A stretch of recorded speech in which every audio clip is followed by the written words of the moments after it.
नमस्कार आठमणी समाचार आपको स्वागत जनाऊँ मु करुणाकर आसतु नजर पकईवा आज खबर उपरे। बहुजन समाज त्राणकर्ता बामसेब DS4 प्रतिष्ठाता कांसीराम साहेब को 93तम जन्म जयंती पालित। अनुगुल जिला बाबा साहेब आंबेडकर फाउंडेशन तरफ दादा साहेब मान्यवर कांसीराम जी को 93तम जयंती पालित हो जाइछि। संगठनर साधारण संपादक चित्तरंजन गौतम सभापतित्व अनुष्ठित कार्यक्रम में नालकोर SC ST यूनियन पूर्वतन साधारण संपादक मुख्य अतिथि सम्मानित अतिथि भाव नालकोर इंजीनियर डाक्तर गोडवाले BSP जिला प्रभारी खगेश्वर नायक जोग देथिले। प्रथमे बाबा साहेब डॉक्टर भीमराव आंबेडकर और दादा साहेब कांसीराम फोटोचित्र रे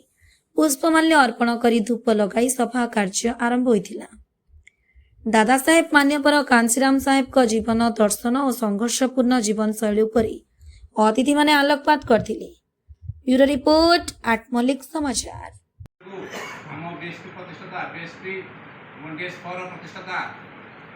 दादा साहेब कांसीराम साहेब गतिपथ चेंज हो गला। गोटे कथा कहबी बाबा साहेब डॉक्टर भीमराव आंबेडकर से तो बहुत ग्रासरूट संगठन कर आसिले से आईन तैयारी कले से बहुत माने स्ट्रगल कर आईन सब माने तैयारी कले आम STC हक पाई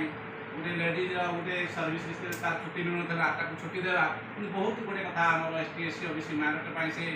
माने तैयारी आईन करते किंतु लास्ट मोमेंट समय नाला जो अवेयरनेस प्रोग्राम करने दादा साहेब कांसीराम साहेब कले से बाबा साहेब समय नाला तेणु आम दादा साहेब कांसीराम साहेब आज ये बाट आम ये आगे आई तेणु आम दादा साहेब कांसीराम साहेब को कोटि कोटि नमन करुँचे आज बहुत बहुत धन्यवाद देवी आम नालको STC यूनियन जे जनरल सेक्रेटरी साहब घनश्याम बेरा साहब को सब नमस्कार जनाऊँगी ये बहुत गोटे ज्ञान आलोक कथा कहले। तेणु आमर जो अतिथि मैंने आसी से बाबा साहेब एवं आम सॉरी कांसीराम साहेब विषय में बहुत किसी पुंखानुपुंख भाव में आम सब बतईबे आम सब जानवा आम मैंने समस्ते। तेणु यही भाव में व्यक्तित्व कांसीराम साहेब थिला जोटा कि आमे मैंने लाइफ जिते बड़े पढ़ा जिते आम जाना निजक निजे आमको प्रेरणा जागृत हम जे से जन साइंटिस्ट थे किसी अभाव असुविधा किसी नाला किंतु से निज समाज पाई सबकि त्याग कर देकी आज आम जहाँ कि पाई आमको जब पॉलिटिकल क्षेत्र किसी गोटे चिन्हुंट लोक मैंने ताहले केवल ही केवल से मान्यवर साहेब कांसीराम को पाई बोली से अन्य मैंने आमको इम्पोर्टेंस दौरान एवं कौन क्षेत्र में भारतर बहुजन समाज कौन से अस्तित्व किसी नाला अस्तित्व जब देते से होती मान्यवर साहेब कांसीराम पॉलिटिकल क्षेत्र में राजनीति हमारे शिक्षा क्षेत्र में दोस्त थे और उसमें कुछ उस समय मेरे ख्याल से कुछ 4-5 हज़ार का रजिस्ट्रेशन फीस क्योंकि उस कार्यक्रम को 5 दिन से चलाना था उसमें खाने पीने की व्यवस्था करनी थी तो इसलिए वो 5,000 का कुछ रजिस्ट्रेशन फीस था। और कर्मचारियों ने हम युवाओं से जो उस समय जॉब में नहीं थे कुछ कमाते नहीं थे तो हमसे कुछ भी पैसे नहीं थे तो 5 दिन तक दुनियादारी की किताबों से पेपर से न्यूज़ से हम लोग संपर्क में नहीं थे और 5 दिन तक हम लोग ट्रेनिंग ही ले रहे थे। कांशीराम जी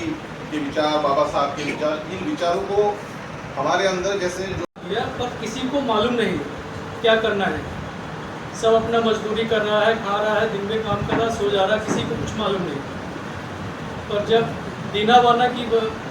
जैसे महान पुरुष की वजह से जब कांसीराम जी को पता चला तो उन्होंने जब स्टडी किया तो समाज को उन्होंने बताया बाबा साहब के बारे में। नहीं तो अभी संविधान नहीं बचता। संविधान एक बार लिख गया था वो धीरे धीरे ख़त्म कर दिया जाता मनुवादियों के द्वारा। कांसीराम साहब ने जो किया है वो एक अलग लेवल का जो बाबा साहब ने लिखा उसको लोगों तक पहुंचाया। लोगों बाबा कांसीराम साहब की क्रांति की वजह से आज हम लोग पढ़ लिख पाए। मेरा भी परिवार ऐसे ही गरीब घर में ही मैं पैदा हुआ था। मेरे पिताजी एडवोकेट वकील हैं सोशल वर्कर विलुप्त करने आमर कुचक्री गोष्ठी उपर क्लास गोष्ठी एक डस्टबिन चित्र कहला भाई से पकई रखते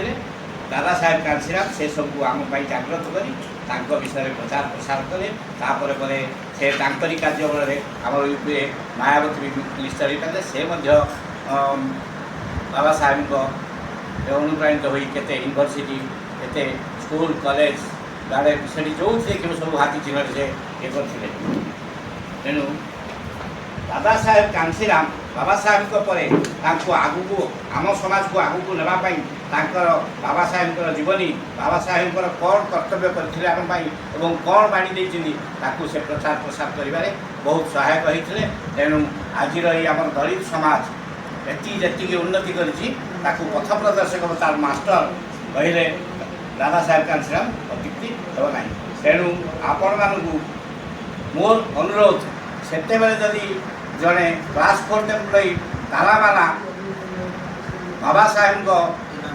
दिनामाला बाबा साहेब बाणी में उद्भूत हो चाकरी छाड़देवाई बसला आपण मैंने चाकरी किटा सहयोग करूँ एवं लोक मानू प्रचार प्रसार में दादा साहेब कांसीराम एवं बाबा साहेब आम्बेडकर बाणी में उद्भूत होगापी एवं समाज किसी कर्तव्य करने मोर अनुरोध एति कही मोर वक्तव्य शेष।